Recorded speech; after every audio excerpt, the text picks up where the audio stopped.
Hello साथियों। हम कल आपकी बात कर रहे थे मेवाड़ के इतिहास के। अब हम आगे बात करते हैं। आपके मेवाड़ के इतिहास में हमने आपके राणा रतन सिंह तक का अध्ययन कर लिया था। अब राणा रतन सिंह के बाद में हम आगे अध्ययन करते हैं।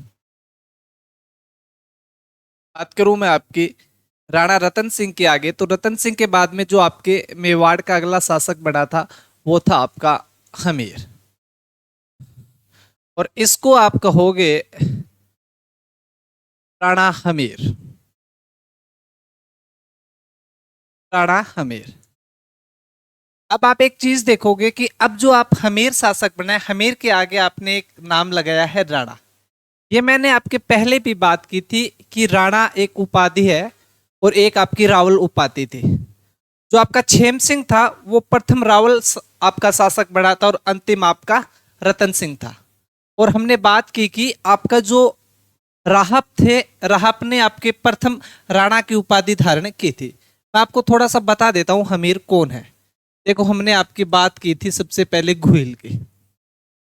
गुहिल की गुहिल के बाद में ऐसे चलते चलते हमने बात की थी आपके रण सिंह की। रण सिंह की रण सिंह के बारे में मैंने बताया था कि रण सिंह के आपके दो पुत्र थे। एक आपका छेम सिंह, एक आपका छेम सिंह और एक आपका राहब। मैंने बताया था कि आपको राहब था, राहब को सिसोदा ठिकाना दिया गया था। कौन सा ठिकाना? आपके सिसोदा। तो जो राहब के वंशज थे वो आपके कहलाए थे सिसोदा ठिकाने के राणा, या आपके राणा या महाराणा। तो जो राहब था वो राहब पहला ऐसा बंदा था जो आपके राणा या महाराणा की उपाधि या राणा शाखा प्रारंभ की थी। और छेम सिंह ने कौन सी आपकी की थी? आपके रावल। ऐसे हम छेम सिंह के बारे में पढ़ते तो हमने एक शासक पढ़ा था कल आपका लास्ट में, रतन सिंह। कौन? आपका रतन सिंह। तो मैंने आपको बताया था कि आपका जो ये छेम सिंह था ये आपका पहला शासक था जो आपके रावल की उपाधि धारण करता है। और रतन सिंह आपके मेवाड़ का अंतिम शासक है जो कौन सी उपाधि है इसकी? आपके रावल की। उसी प्रकार आपका जो राहब था, राहब पहला आपके राणा की उपाधि धारण की थी। पर मेवाड़ जो है, आपके मेवाड़ में सबसे पहले कोई अगर राणा या महाराणा की उपाधि धारण कर रहा है तो वो है आपका हमीर। फिर ये हमीर है कौन? तो ये देखो, कल हमने आपके चित्तौड़ का प्रथम शाखा पढ़ा था। तो मैंने बताया था कि जो आपका राहब है, राहब को सिसोदा ठिकाना दिया गया था। तो जब भी आपके मेवाड़ पे आक्रमण होते तो यहाँ के ठिकानेदार जितने भी जागीरदार था उनका ये कर्तव्य था कि वो अपनी सेना लेके आते और राजा की हेल्प करते थे। उसी प्रकार जैसे मेवाड़ में आपके रतन सिंह शासन है, उसी प्रकार आपके राहब की पीढ़ी में रतन सिंह के समकालीन सिसोदा का ठिकानेदार था आपका लक्ष्मण सिंह। कौन था? आपका लक्ष्मण सिंह। और लक्ष्मण सिंह अपने पुत्रों सहित आया था, 7 पुत्रों सहित आपके रतन सिंह की सहायता करने, और लड़ता हुआ मारा गया था। उसी आपके लक्ष्मण सिंह की मैं बात करूं तो अब आप एक समझ गए होंगे कि जो हम आपकी बात कर रहे हैं कि सिसोदा ठिकाने में आपके रतन सिंह के समकालीन कोई शासक था तो वो कौन था? आपका लक्ष्मण सिंह। और लक्ष्मण सिंह अपने 7 पुत्रों सहित आपके राणा इसकी रतन सिंह की सहायता करने आया था और प्रथम साके में लड़ता हुआ मारा गया। अब एक बात देखो, लक्ष्मण सिंह के एक बेटा था आपका अरी सिंह। कौन था? आपका अरी सिंह। और एक बात, एक इसका जीवित पुत्र बचा था वो था आपके अजय सिंह। इसलिए लक्ष्मण सिंह के बाद सिसोदा ठिकाने में जो वहां का जागीरदार या सामंत बना था वो था आपका अजय सिंह। लेकिन अजय सिंह को पता चला कि जो उनके बड़े भाई है अरे सिंह, अरे सिंह ने कहते कि एक बार अरे सिंह अपने मित्रों के साथ कहीं पे जा रहा था, दोस्तों के साथ। तो कहते हैं कि एक लड़की जा रही थी वहां से और इनके दोस्तों ने इन पे टोंट मारा था। तो ये लड़की अपने पशुओं को लेके जा रही थी, तो जो रस्सी थी वो फेंक के मारी, तो जिससे जो दोस्त इनके घोड़े पे थे वो घोड़े से नीचे गिर गए थे। ये देख के अरे सिंह को बहुत अचंभित हुआ और कहते कि अरे सिंह ने सोचा कि ये लड़की जब इतनी बहादुर है तो इससे होने वाली संतान कितनी बहादुर होगी। तो कहते कि अरे सिंह ने पता किया ये लड़की कौन है, तो पता चला कि गांव के सामान्य से राजपूत की लड़की है। और अरे सिंह ने उस लड़के के साथ क्या कर लिया था? आपका विवाह। लेकिन बाद में हरि सिंह को एहसास हुआ कि ये तो कोई बड़े घर की लड़की नहीं है, मेरे घर वाले क्या कहेंगे, मैंने घर के बिना इजाजत से विवाह भी कर लिया। तो कहते हैं कि हरि सिंह उस लड़की को अलग से ही रख देते और न ही किसी को बताते हैं। और उस लड़की के एक लड़का हुआ, और वो कौन था आपका? हमीर। वो कौन था आपका? हमीर। और ये हरि सिंह, लक्ष्मण सिंह, ये सारे प्रथम साके में मारे गए। तो इस समय सिसोदा का जागीरदार बना हुआ था आपके कौन है? अजय सिंह। जब अजय सिंह को ऐसे ऐसे पता चला कि मेरे भैया ने शादी की थी और उसका एक पुत्र भी है हमीर, और वो लड़की अपनी अब पीहर रह रही है क्योंकि हरि सिंह की क्या हो गई थी? आपकी मृत्यु। इसलिए अजय सिंह हमीर को मेवाड़ लाता है, उसकी माता को मेवाड़ लाता है और कहता है कि देखो, मेरे बड़े भाई हरि सिंह नहीं रहे, इसी वजह से एक बार मुझे ये गद्दी संभालनी पड़ रही है, इसलिए आप मेवाड़ में आइए और अपना हक मतलब लीजिए, आप मेवाड़ में रहिए। अब कहते हैं कि अजय सिंह के बेटा था जिसका नाम था सज्जन सिंह। क्या नाम था आपके? सज्जन सिंह। कहानी ये हुई कि एक बार आपके अजय सिंह पे कोई हमला हो गया था, तो अजय सिंह अपने बेटे सज्जन सिंह को भेजा कि सज्जन सिंह जाओ इन हमलेवारों को भजा के आओ। लेकिन सज्जन सिंह असफल हो जाता है। फिर अजय सिंह अपने भतीजे हमीर को भेजता है कि हमीर तू जा इन आपके हमलेवारों को भजा के आ। हमीर कहते हैं कि छोटा था लेकिन बहादुरी से लड़ा और उनको भजा दिया। तब अजय सिंह ने यह निर्णय लिया कि आज के बाद आपके सिसोदा का जो अगला जागीरदार या सामंत होगा वो कौन होगा? हमीर होगा। क्यों? क्योंकि अगर हरि सिंह आपके जिंदा होते तो भी आपके जो सिसोदा का जागीरदार होना था वो कौन होना था? हमीर होना था। मैं तो इसलिए जागीरदार बना क्योंकि मेरे भैया की मृत्यु हो गई, तो मैं तो एक बार उनकी गद्दी संभाल रहा हूं। इसलिए इन्होंने घोषणा कर दी थी कि आगे का जो आपके सिसोदा का जागीरदार होगा वो हमीर होगा। तो सज्जन सिंह नाराज हो गया और कहते कि सज्जन सिंह यहां से चला गया था महाराष्ट्र, और इन्हीं सज्जन सिंह की पीढ़ी में जाते जाते जाते आगे एक जाके लड़का हुआ जिसका नाम था शिवाजी, मराठा छत्रपति शिवाजी। इसीलिए शिवाजी जब राजा बनते हैं तो वो घोषणा करते हैं, वो कहते हैं कि मैं सिसोदिया वंश से हूं, मैं महाराणा प्रताप के वंश से हूं। क्यों? क्योंकि अजय सिंह का पुत्र था आपके सज्जन सिंह, और सज्जन सिंह की ही पीढ़ी में हुए थे मराठा शिवाजी। तो ये थोड़ा सा ध्यान रखना कि हमीर कौन था?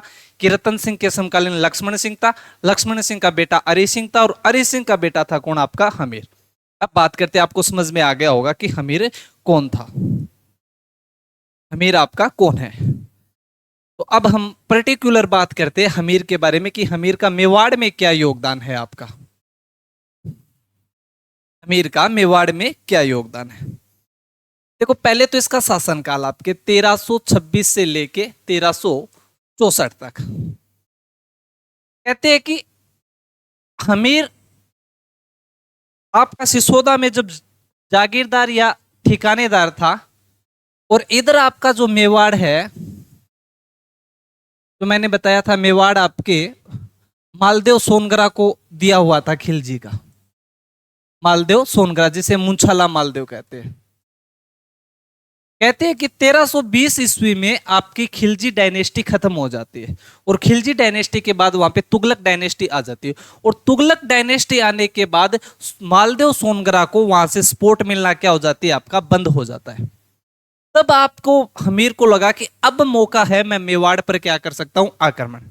इसलिए हमीर अपनी शक्ति को इकट्ठा करता है, अपनी सेना को इकट्ठा करता है, और मेवाड़ पर क्या करता है? आक्रमण। और कहते हैं कि उस समय मालदेव सोनगरा की भी मृत्यु हो गई थी, और यहां मेवाड़ में अब आपका प्रशासक था बनवीर सोनगरा। कुछ बनवीर बताते हैं और कुछ जैसा बताते हैं, बनवीर या जैसा, कोई भी हो, जैसे भी। और कहते हैं कि इन आपके बनवीर या जैसा को हरा के 1326 में आपके राणा हमीर ने किस पर अधिकार कर लिया? आपके मेवाड़ पर। तो पहली बात तो राणा हमीर की याद रखने कि राणा हमीर ने मेवाड़ पर अधिकार कब किया था? तो 1326 में। किसको पराजित करके? बनवीर सोनगरा या जैसा सोनगरा को पराजित करके, और मेवाड़ पर क्या कर लेता है? आपका अधिकार कर लेता है। जब आपका हमीर ने यहां पे अधिकार कर लिया था, तो जो आपका जैसा सोनगरा था ये चला गया आपके मोहम्मद बिन तुगलक के पास, क्योंकि इस समय आपका दिल्ली में सुल्तान कौन है? मोहम्मद बिन तुगलक। और तुगलक को जाके बताया कि ऐसे ऐसे मेवाड़ हमारा था और हमीर ने हम पर आक्रमण कर दिया और अधिकार कर लिया, इसलिए आप हमारी क्या कीजिए? सहायता। इसलिए मोहम्मद बिन तुगलक मेवाड़ पर क्या करता है? आपका आक्रमण। मेवाड़ पर आक्रमण करता है और सामना करता है हमीर। तो मोहम्मद बिन तुगलक और हमीर के बीच एक युद्ध हुआ था, और वो युद्ध कौन सा है? आपके सिंघोली का युद्ध। कौन सा युद्ध? आपके सिंघोली का युद्ध। तो याद रखना कि सिंघोली का युद्ध किन किन के बीच हुआ था। तो सिंघोली का युद्ध हुआ आपके, एक तरफ तो है आपके महाराणा हमीर, और सामने है इनके आपके एमबीटी मोहम्मद बिन तुगलक। और इस युद्ध में विजय हो जाती है किसके? आपके हमीर की। किसकी विजय हुई? आपके हमीर की। तो दो चीजें याद रखनी है प्रारंभ में आपके राणा हमीर या महाराणा हमीर की, कि एक तो इन्होंने आपके 1326 में बनवीर या जैसा सोनगरा को पराजित करके मेवाड़ पर अधिकार किया।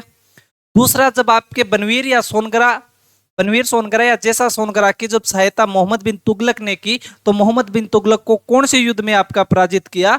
तो आपका इस सिंघोली के युद्ध में उसको क्या कर दिया था? आपका पराजित कर दिया था। और इस युद्ध में जीतने के साथ साथ इन्होंने एक मंदिर बनवाया था, और वो मंदिर था आपके बरवड़ी माता का।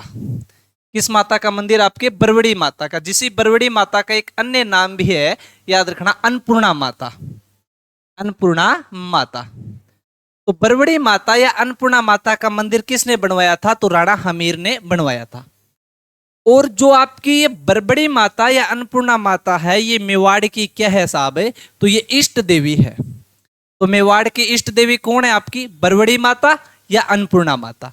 बरबड़ी माता या अन्नपूर्णा माता का मंदिर का निर्माण कौन करवा रहा है? आपका राणा हमीर। कौन से युद्ध में जीतने के बाद? आपके सिंघोली का युद्ध में जीतने के बाद। और आपको पूछ ले कि मेवाड़ की कुल देवी कौन है? तो कुल देवी की हमने पहले भी चर्चा की थी। कुल देवी है आपकी बाण माता। बाण माता। अब थोड़ा दिमाग में आएगा, सर कुल देवी क्या होती है और इष्ट देवी क्या होती है, इनमें अंतर क्या होता है? तो देखो, कुल देवी तो होती है कि एक कुल की एक कुल देवी होगी। जैसे गुहिल वंश है, तो गुहिल वंश मैंने बताया था, गुहिल वंश की 24 शाखा है। गुहिल वंश कहीं पे भी जाए, चाहे आपका मेवाड़ में शासन करे, चाहे वागड़ राज्य में शासन करे, चाहे अलग करे, चाहे नेपाल में करे, उनकी कुल देवी तो कौन रहेगी? आपकी बाण माता। लेकिन जैसे जैसे शाखा अलग जाती है, तो वो एक देवी को पूजना प्रारंभ कर देती है, और वो देवी क्या होती है? आपकी इष्ट देवी। तो मेवाड़ वालों की कुल देवी तो कौन हो जाएगी? आपकी बाण माता। और आपकी इष्ट देवी कौन हो जाएगी? बरवड़ी माता या आपकी अन्नपूर्णा माता। इतनी चीजें हमें याद रखनी राणा हमीर की। क्या हमीर के बारे में कुछ और है? एक हमें आपके हमीर की उपाधियों का ध्यान रखना है कि हमीर ने कौन कौन सी उपाधियां धारण की थी। हमीर की उपाधियां, एक तो आपके हमीर ने क्या किया कि हमीर को आपके मेवाड़ का उदारक कहा जाता है। मेवाड़ का उदारक क्यों?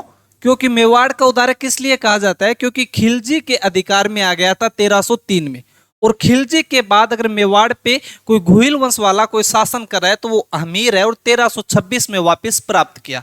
इसलिए 1326 में जब इसने मेवाड़ को वापस प्राप्त किया, इसीलिए इसे आपका क्या कहा गया? मेवाड़ का उदारक। एक तो मेवाड़ का उदारक हो गया। एक इसको आपके कहा गया विषम घाटी पंचानन। विषम घाटी पंचानन। विषम घाटी पंचानन ये कहा गया आपके कुंभलगढ़ प्रशस्ति में। कहां पर कहा गया? आपके कुंभलगढ़ प्रशस्ति में। कुंभलगढ़ प्रशस्ति। और कुंभलगढ़ प्रशस्ति कब की? आपके 1460 के। इस शब्द को मैं तोड़ूं तो देखो, विषम का मतलब क्या होता है? कठिन। और पंचानन का मतलब क्या होता है? और घाटी। विषम का मतलब कठिन, और घाटी का मतलब युद्ध, और पंचानन का मतलब शेर। कि विषम घाटी पंचानन की कठिन परिस्थिति युद्ध में शेर के समान जो रहने वाला था, वो कौन था? आपका राणा हमीर। तो याद रखना कि विषम घाटी पंचानन उपाधि किसकी है? महाराणा हमीर की। किस प्रशस्ति में उल्लेख है? तो आपके कुंभलगढ़ प्रशस्ति में। एक आपके हमीर को कहा गया है वीर राजा। क्या? आपका वीर राजा। और वीर राजा किस में कहा गया? तो ये कहा गया आपके रसिक प्रिया में। किसमें? आपकी रसिक प्रिया में। ये कुंभा द्वारा आपकी एक टीका लिखी गई थी। उस पुस्तक रसिक प्रिया में महाराणा हमीर को किस नाम से जाना गया? तो वीर राजा के नाम से। एक आपके जो कर्नल जेम्स टोड हुए, इन्होंने कहा था हमीर को प्रबल हिंदू। क्या कहा? आपके प्रबल हिंदू। और किसने कहा? आपके तो colonel James Tod. Colonel James Tod. तो हमीर की 4 उपाधियों को हमें ध्यान रखना है कि हमीर की कौन कौन सी उपाधि है। तो आपकी मेवाड़ का उदारक, विषम घाटी पंचानन, वीर राजा और आपका प्रबल हिंदू। विषम घाटी पंचानन कौन सी प्रशस्ति में कहा गया? कुंभलगढ़ प्रशस्ति में। वीर राजा कहां पर कहा गया? रसिक पिरिया में। और आपका प्रबल हिंदू किसने कहा? आपके टोड ने। और एक आपको महाराणा हमीर की याद रखनी है कि महाराणा हमीर के टाइम से ही मेवाड़ में छापामार युद्ध पद्धति की शुरुआत हुई थी। छापामार युद्ध पद्धति, छापामार युद्ध पद्धति। तो मेवाड़ में छापामार युद्ध पद्धति का प्रारंभ किस शासक के समय में हुआ? तो हमीर। तो हमीर के बारे में क्या क्या याद रखना था हमें आपका कि हमीर को एक तो आपका क्या कहा जाता है? एक तो आपको देखो, हमीर ने 1326 में मेवाड़ पे अधिकार किया। इसके बाद मोहम्मद बिन तुगलक ने आक्रमण किया तो मोहम्मद बिन तुगलक को सिंगोली के युद्ध में पराजित किया। इसके अलावा इन्होंने इस युद्ध में पराजित करने के बाद बरवड़ी माता या अन्नपूर्णा माता के मंदिर का निर्माण करवाया।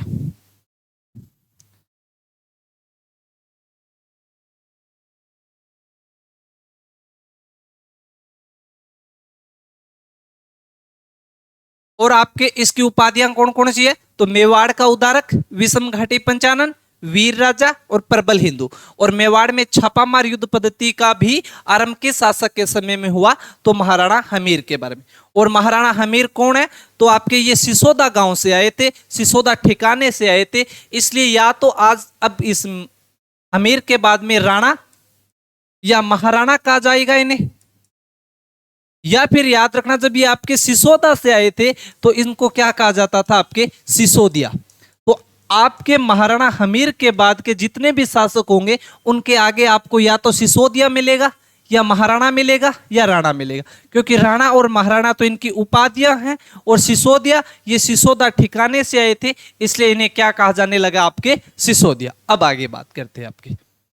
अब महाराणा हमीर के बाद में आपके उल्लेख मिलता है राणा खेता। राणा खेता,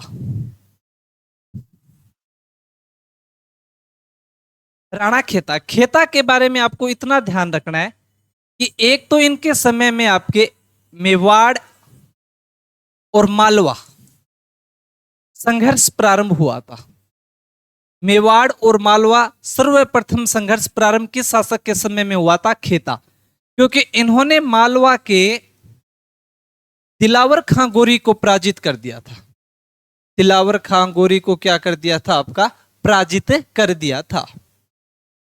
इसके अलावा और एक याद रखना, राणा खेता जो आप आगे जाके पढ़ते हो, चाचा व मेरा, चाचा व मेरा। चाचा व जो मेरा है वो आपके राणा खेता के खातिन जाति के पासवान पुत्र थे। कि चाचा व जो मेरा है वो राणा खेता के पासवान, जो एक खातिन जाति की दासिया महिला थी जो पासवान थी, उनके पुत्र थे। और राणा खेता के समय में मेवाड़ और मालवा संघर्ष आपका क्या हो जाता है? प्रारंभ। ये इतनी बात आपको याद रखनी है किसकी? राणा खेता के। राणा खेता के बाद में बात करता हूं आपके राणा लाखा के। राणा लाखा,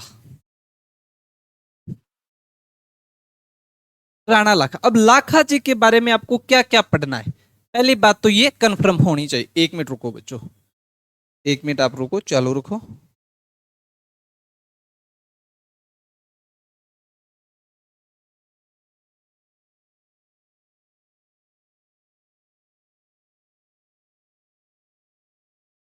एक चीज बच्चों, अब राणा लाखा और लाखा जी का आपके शासनकाल है 1382 से 1421। अच्छा अच्छा, रुको रुको, एक बार मैंने एक किया आपको।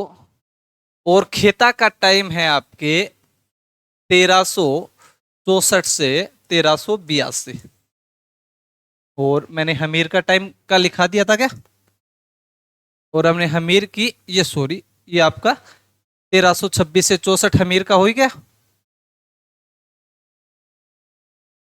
अब हम आपके बात करते हैं किसकी? लाखा जी की।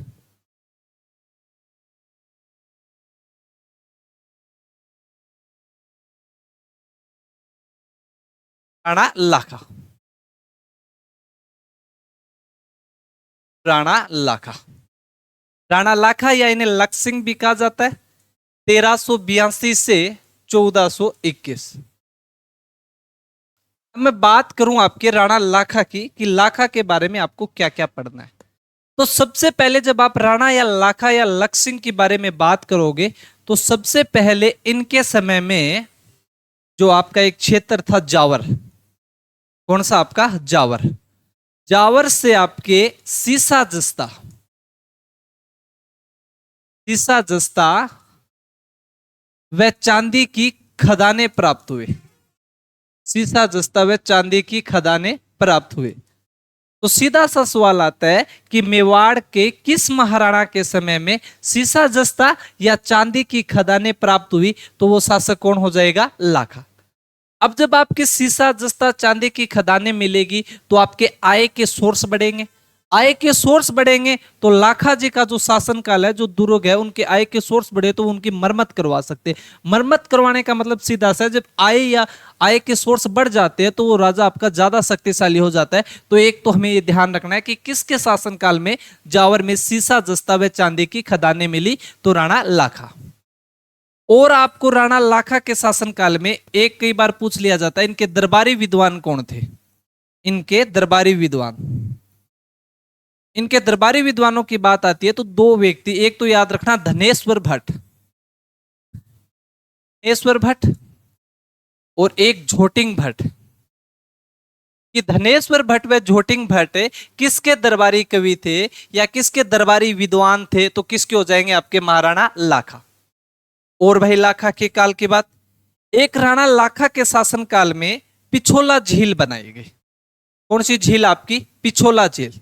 कि उदयपुर में पिछोला झील किसके शासनकाल में बनी थी, तो राणा लाखा जी के, एक बंजारे ने बनवाई थी आपकी, किसने, बंजारे ने। अब देखो भाई, जब राजस्थान में आ रहा है तो राजस्थान में आपको पता है पानी की कमी होती है। आज भी आप कहीं देखोगे तो जो बड़े लोग या धर्मात्मी लोग होते हैं, जैसे बनिया वगैरह, वो आपके कुछ ना कुछ निर्माण करवाते रहते। उसी प्रकार कहते हैं एक बंजारा था, पिछू बंजारा, और उसने एक झील बनवा दी थी, और वो झील कौन सी, आपकी पिछोला झील। उदयपुर में गांव पड़ता है पिछोली, और उसी पिछोली गांव में बनाएगी तो इसका नाम क्या पड़ गया, आपका पिछोला झील। और बंजारे कौन होते हैं, तो बंजारे जो आपका पश्चिमी ये भारत है, इसमें जो आपके घुमक्कड़ व्यापारी होते हैं, जो घूम घूम के आपके सामान जो बेचा करते थे, जो घुमक्कड़ व्यापारी हुआ करते थे, उन्हें क्या कहा जाता था, आपके बंजारे। तो पिछोला झील का निर्माण किस शासक के समय में हुआ, तो कौन हो जाएंगे, आपके राणा लाखा जी। लेकिन एक याद रखना, पिछोला झील के किनारे बना हुआ है आपके नटनी का चबूतरा। किसका चबूतरा, आपके नटनी का चबूतरा। तो सीधा सा पूछा जाता है, नटनी का चबूतरा किस झील के किनारे बना हुआ है, तो किस झील के किनारे, आपके पिछोला झील के किनारे। अब मैं आपकी बात करूं कि नटनी का चबूतरा क्या है, तो देखो क्या था, आपके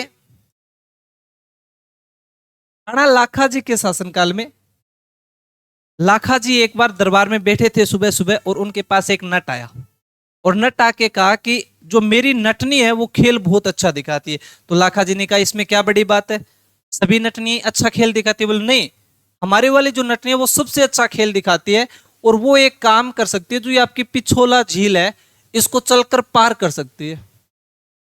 राणा जी बोले, दिमाग खराब हो गयोगे, दिन के मैं मिले होंगे, तुम्हें पता है पिछोला झील ठेठ यहां से लगा के वहां तक, उससे पार करना असंभव है।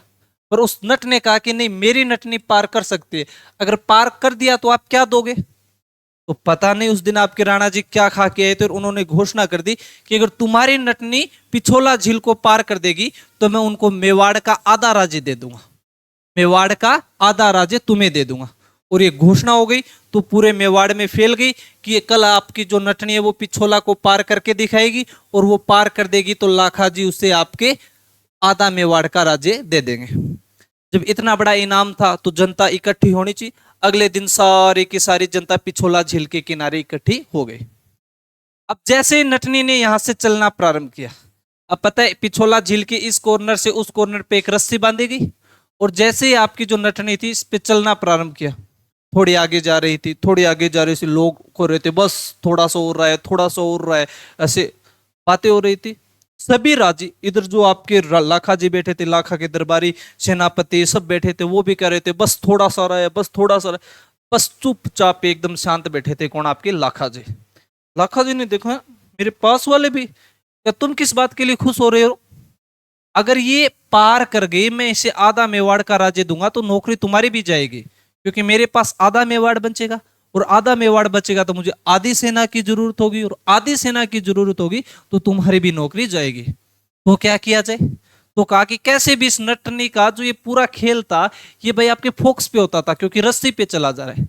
तो कहते हैं कि इधर इस नटनी का बच्चा खेल रहा था, उस बच्चे के एक कान पे जोर से लगा दी। जैसे ही उसके कान पे एक मारी तो उसने कहा मम्मी मम्मी, और नटनी का ध्यान सीधा अपने बच्चे पे गया, और बच्चे पे गया तो ध्यान हटा, और ध्यान हटते ही आपके नटनी पिछोला झील में गिर गई। और राजा आपके राणा लाखा जी खुश हुए, मैं जीत गया, मैं जीत गया, मैं जीत गया। तो नट ने बोला महाराज आप तो जीत गए, मेरा तो पूरा घर ही चला गया, मेरी तो नटनी चली गई, अब मैं क्या करूंगा? राणा जी ने कहा कोई बात नहीं, चिल आराम करो, मैं तुम्हारी नटनी की याद में इस पिछोला झील के किनारे आपका एक चबूतरा बना देता हूं। तो राणा लाखा जी ने चबूतरा बना दिया था, किसका? आपके नटनी का चबूतरा। इस कहानी के माध्यम से थोड़ा सा आपको याद रह जाए कि नटनी का चबूतरा किस झील के किनारे बना हुआ है। तो किस झील के किनारे? आपके पिछोला झील के किनारे। इतनी बात आई। अब हम बात करते हैं आपकी, एक मिनट, कि एक तो आपके लाखा जी के शासनकाल में जस्ते की खान, धनेश्वर भट्ट झोटिंग भट्ट दरबारी विद्वान, पिछोला झील बंजारे ने इसे बनवाई थी, और इस झील के किनारे नटनी का चबूतरा बना हुआ है। इसके अलावा लाखा जी के और क्या निर्माण करे? तो लाखा जी के शासनकाल में एक नाम आता है आपके कुंभाहाड़ा। किसका? आपके कुंभाहाड़ा। अब ये कौन है? ये देखो कुंभाहाड़ा, देखो लाखा जी कहानियां ही भरी पड़ी है लाखा जी की पूरी में। मैं बात बताता हूं, आपके कुंभाहाड़ा कौन था। कहते हैं कि आपके लाखा जी ने नई नई शादी की थी एक हाड़ी रानी से, और हाड़ी रानी आई हुई थी मेवाड़ में। इधर लाखा जी है, लाखा जी गए हाड़ी रानी के पास और पूछा और कैसे हो? बोले अच्छी हो। मेवाड़ देखा, कैसा लगा मेवाड़? बहुत बढ़िया है मेवाड़, बहुत बढ़िया। इधर वो महल देखे, वो महल देखे। हाड़ी रानी ने कहा हाँ वो भी देख लिए, वो भी देख लिए, सब अच्छा है। तो बोला बताओ बूंदी अच्छा है या मेवाड़? तो हाड़ी रानी सोची और बोली सच बताऊं?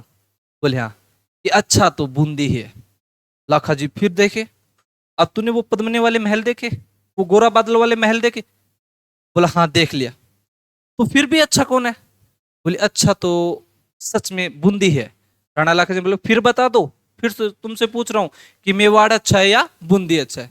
पर वो कहते हैं साहब कि जो महिलाएं होती है, जो लड़के होती है, उन्हें अच्छा तो अपना पीहर ही लगता है। बाकी जी पीहर की तो चिड़कली भी प्यारी लगे। तो उसी प्रकार उस हाड़ी रानी का एक था कि अच्छा तो बूंदी। और जैसे लाखा जी गुस्सा हुए तो उसने कहा ना ना गुस्सा मत हो, बूंदी भी अच्छा है और आपका मेवाड़ भी अच्छा है। लाखा जी ने बोला नहीं नहीं एक बता कौन सा अच्छा है। तो कहा एक बता दूं? बता दो। कि अच्छा तो बूंदी है। तो उस समय आपके लाखा जी ने प्रतिज्ञा कर ली कि जब तक मैं बूंदी के किले को नहीं गिरा देता तब तक खाना पीना नहीं खाऊंगा। और उन्होंने सेना को आदेश दिया कि सेना तैयार की जाए, आक्रमण करना है किस पे? बूंदी पे। अब जैसे ये घोषणा की तो पूरी सेना में ऐसे हाहाकार हो गई कि ये क्या है, राणा जी कल तो हम वहां पे छड़ा मार के आए थे, आज आक्रमण करेंगे। तो सेनापतियों ने समझाया कि लाखा जी बूंदी क्या है, जब चाहेंगे तब आपका जीत लेंगे। अब हमारी बेइज्जती होगी, कहेंगे कि ये देख मरीलिया, कल तो यहाँ पे छड़ा मार के गया था, आज युद्ध करने आ गए। तो लाखा जी ने बोले मैंने प्रतिज्ञा ले ली है, तो मैं क्या करूं? तो उन्होंने समझाया कि हम एक काम करते हैं, मेवाड़ के बाहर आपके एक बूंदी किला बना लेते हैं नकली, और आप उस नकली किले को ढा दीजिए, आपकी प्रतिज्ञा भी पूरी हो जाएगी, और 4 5 6 महीने के बाद हम बूंदी को जीत लेंगे आराम से। तो कहते हैं कि आपके मेवाड़ के बाहर एक बूंदी का किला बनाया गया, नकली किला। मान लो ये आपके बूंदी का किला है, नकली किला, बूंदी का नकली किला, बूंदी का किला, और वो भी कैसा है भाई? आपका नकली।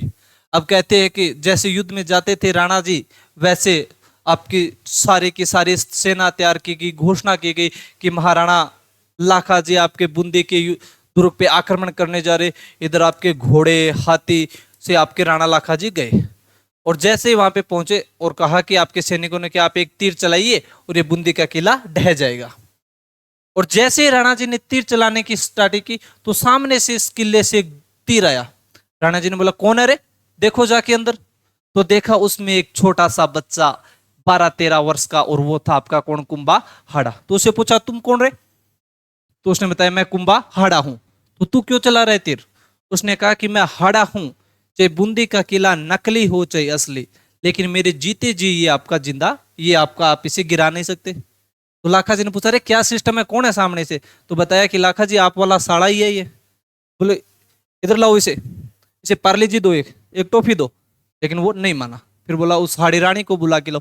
उस हाड़ी रानी को बुलाया गया, उसने भी समझाया, पर उस 12-13 वर्ष के बच्चे ने स्पष्ट कह दिया कि मेरे जिंदा रहते हुए आपके बूंदी का किला नहीं ढा सकता। अगर आपको इसको ढाना है तो मुझसे युद्ध करना होगा। और कुंभाहाड़ा के साथ युद्ध किया, और कुंभाहाड़ा लड़ता हुआ मारा गया। इसके बाद आपके लाखा जी ने इस नकली बूंदी के किले को ढहा दिया। तो याद रखना, ये सवाल ही बन गया हिस्ट्री में कि बूंदी के नकली किले की रक्षा करते हुए कौन शहीद हो गया था? तो कौन हो गया था? आपके कुंभाहाड़ा। अब देखो, जब भी आप राजस्थान का कहीं भी नाम सुनते हो तो आपके मन में त्याग, बलिदान, शौर्य की जो भावना आती है वो ऐसे ही नहीं है। देखो 12-13 साल का एक बंदा इस बात पे मर मिटने को तैयार हो गया, चाहे बूंदी का किला नकली हो या असली, लेकिन ये मेरे होते हुए मेरे आंखों के सामने से नहीं ढाया जा सकता। तो हमारे बुजुर्गों ने से आपके राजस्थान को खून से सींचा है। ऐसे नहीं है कि हमने आपके राजस्थान कह दिया सीधा ही बलिदान का नाम आता है। और राजस्थान का बहुत एक अच्छा दोहा है इस कुंभाहाड़ा पे कि नकली गढ़ दीदों ने बिना घोर घमसान, नकली गढ़ दीदों ने बिना घोर घमसान, असली गढ़ पर आन आया कम टूटा फिरे आन।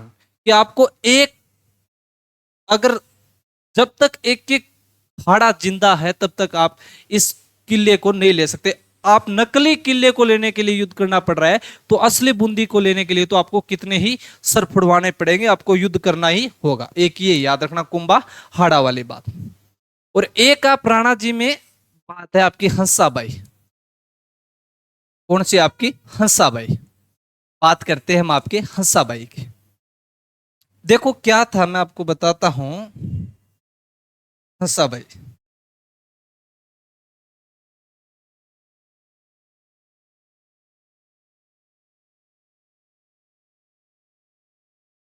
आपके हंसाबाई, इधर आपका एक राज्य है मेवाड़। कौन है आपका? मेवाड़। और मेवाड़ में शासक है आपके महाराणा लाखा। और लाखा का बड़ा बेटा है कुंवर चुंडा। कुंवर चुंडा। उसी प्रकार इधर एक आपका स्टेट है मारवाड़। कौन सा? आपका मारवाड़। और मारवाड़ में आपके एक है रणमल, और एक है आपकी हंसाबाई। किसके पुत्र है? तो ये आपके मारवाड़ में एक शासक था चुंडा, महाराजा चुंडा। चुंडा के एक बेटा है और एक आपकी पुत्री है। अब कहते हैं कि इस हंसाबाई का रिश्ता लेके आपके कुंवर चुंडा के लिए ब्राह्मण आए थे। ब्राह्मण मान लो, नाई मान लो, जो भी आपके चुंडा ने भेजा था नारियल देके कि आप इस हंसाबाई के लिए रिश्ता लेके जाओ कुंवर चुंडा के लिए। कहते हैं कि लाखा जी दरबार में बैठे थे और उन्होंने जैसे ही नारियल देखा, और नारियल को देखे कहा कि देखो इस उम्र में भी मेरे लिए नारियल आ रहे हैं। कहने का मतलब लाखा जी इस नारियल को अपने लिए समझ बैठे कि ये रिश्ता मेरे लिए आया है। तो ब्राह्मणों ने कहा नहीं नहीं नहीं, ये ऐसा नहीं है। वो बोले ये आपके लिए नहीं था, ये किसके लिए? आपके कुंवर चुंडा के लिए। तो जो जनता बैठी थी वो हंसने लगी कि देखो उम्र तो हो रही है मरने जैसी, और आप बात कर रहे हो रिश्ते की। तो ये जब जनता आपकी हंसी तो बुरा लगा किसको? आपके कुंवर चुंडा को। तो नाराज हो गए कौन? आपके लाखा जी।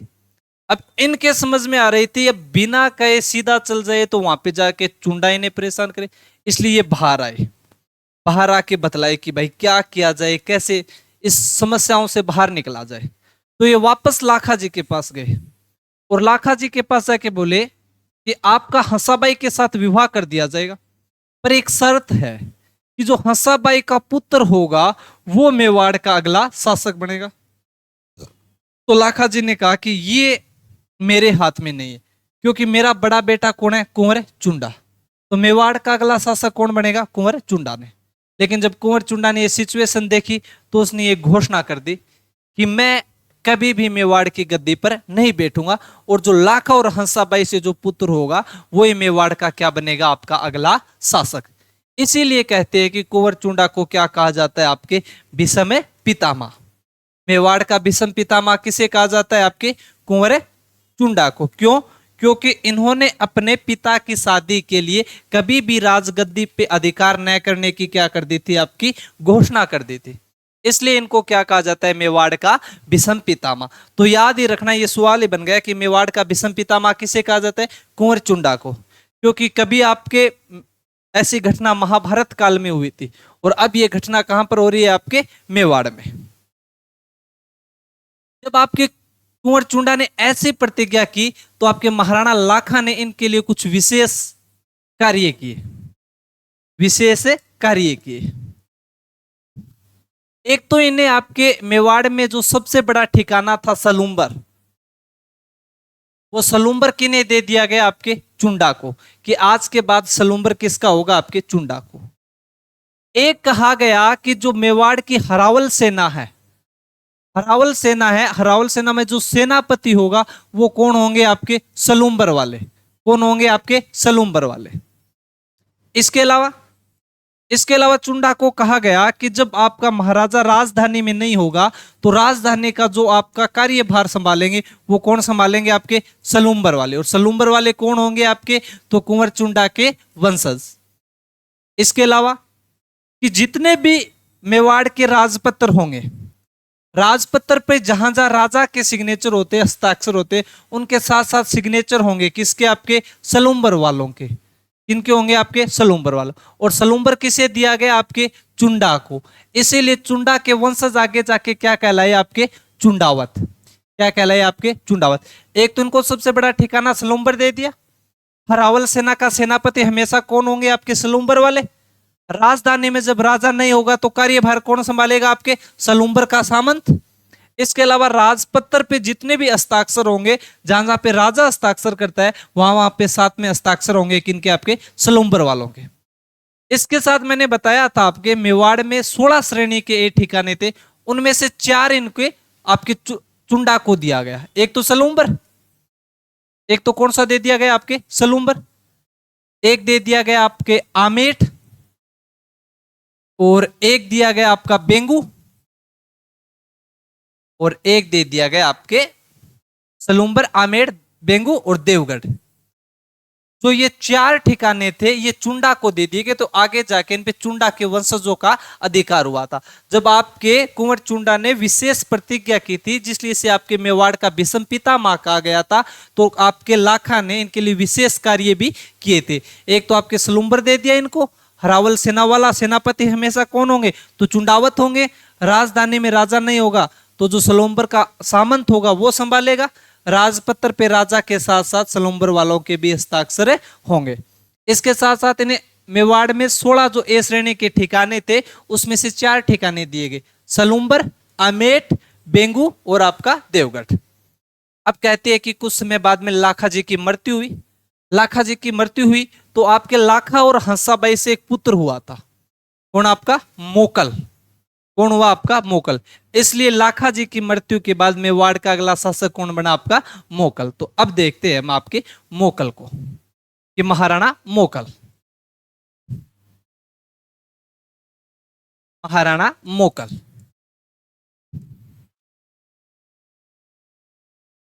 1421 से 1433। बात करते हैं हम आपके महाराणा मोकल की। एक तो देखो, महाराणा मोकल आपको पता होना चाहिए कि पिता कौन है। तो पिता कौन हो जाएंगे? महाराणा लाखा। माता कौन थी इनकी? तो माता थी इनकी हंसाबाई। कौन थी आपकी? हंसाबाई। अब कहते हैं कि मोकल जब आपका राजा बना था तो उसमें मोकल की आयु छोटी थी, तो मोकल का संरक्षक बनाया गया। किसको बनाया गया? मोकल का संरक्षक बनाया गया। तो मोकल का संरक्षक बनाया गया तो पहले बनाया गया था कुंवर चुंडा को। कुंवर चुंडा को।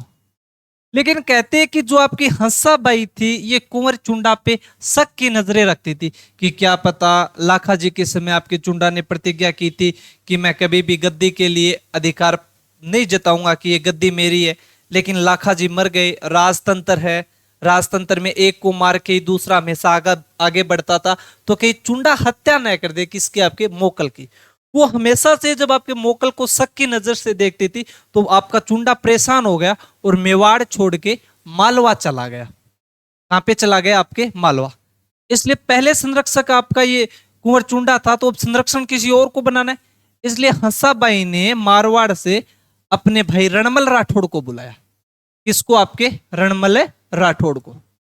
तो याद रखना कि मोकल का पहला संरक्षक कौन बना था, आपके कुंवर चुंडा, और द्वितीय संरक्षक कौन बन रहा है, आपके रणमल राठौड़। ये तो भी मोकल के आपके परिचय की बात की मोकल कौन है, कौन इसके पिता, कौन इसके माता और कौन इसके संरक्षक रहे।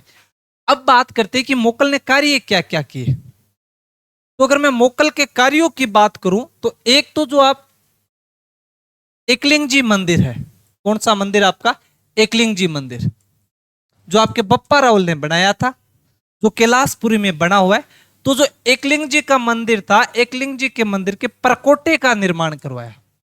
तो पूछ लिया जाए कि एकलिंग जी के मंदिर के परकोटे का निर्माण किस शासक ने करवाया था, तो कौन हो जाएगा, आपके महाराणा मोकल। इसके अलावा हमने एक चित्तौड़ में मंदिर पढ़ा था, आपके त्रिभुवन नारायण मंदिर।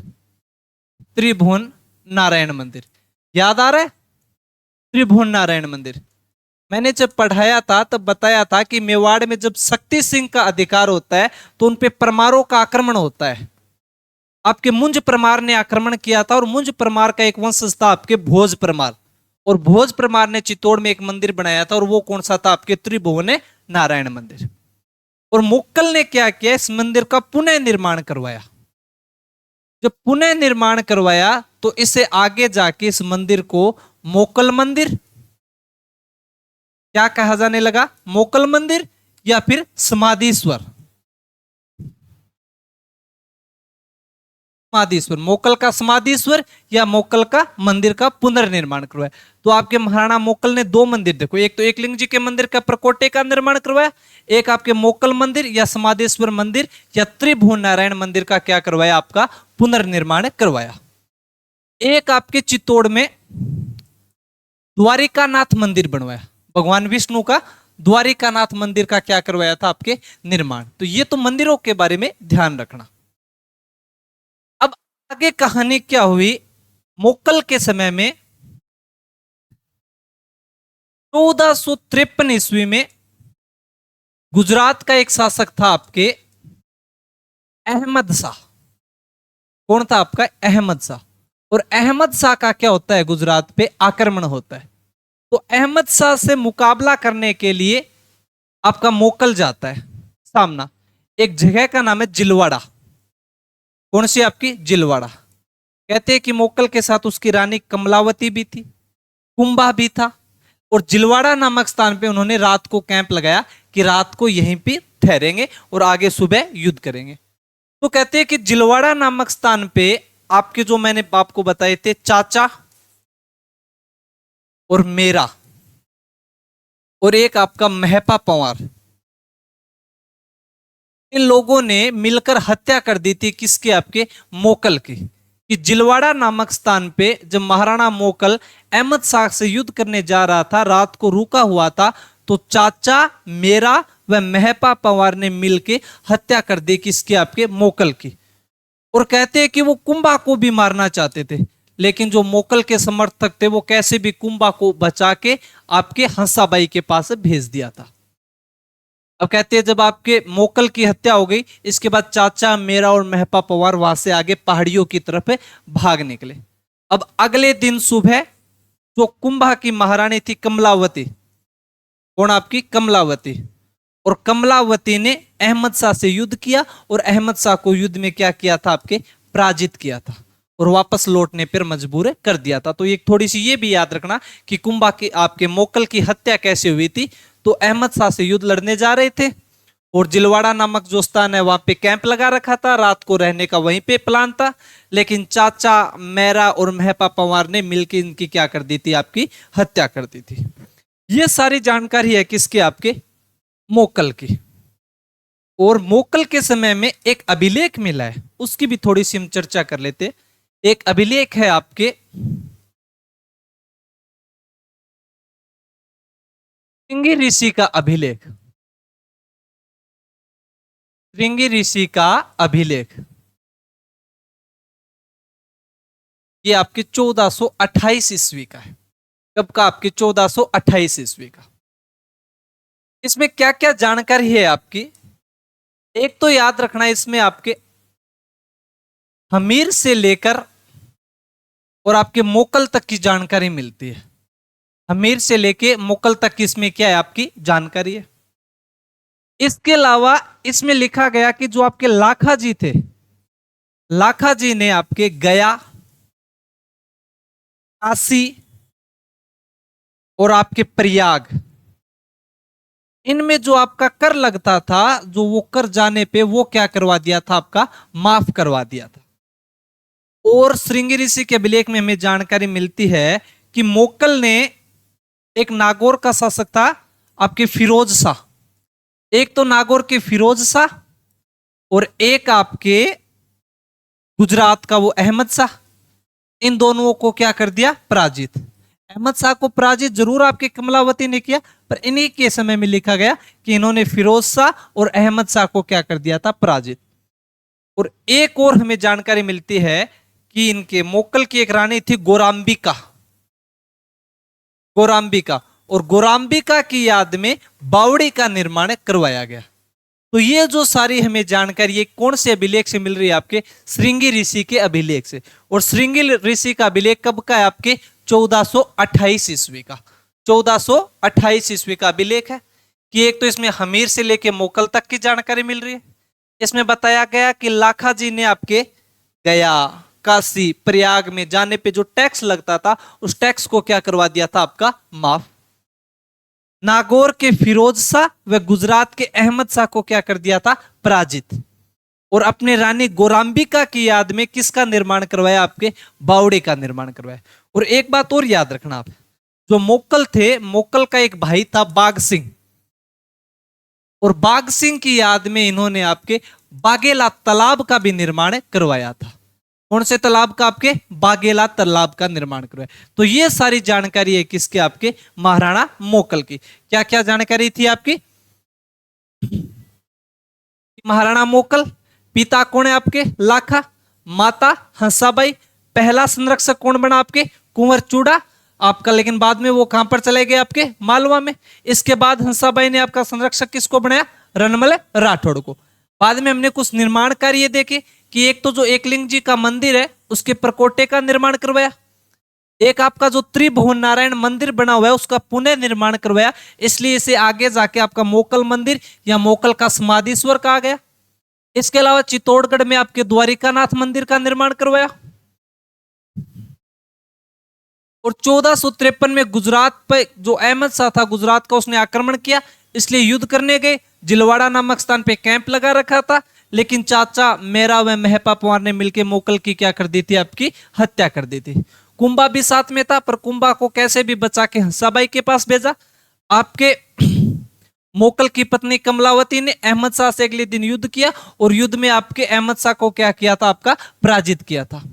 एक महाराणा मोकल ने अपने भाई बाघ सिंह की याद में कौन सा तालाब बनाया, आपके बागेला तालाब बनाया। और इन्हीं के समय का एक अभिलेख है, कौन सा, आपके श्रृंगी ऋषि का अभिलेख। कब का है, आपके 1428 ईस्वी का। हमीर से लेके मोकल तक की जानकारी है इसमें आपकी। लाखा ने गया, काशी, प्रयाग का आपका कर या टैक्स माफ करवा दिया था।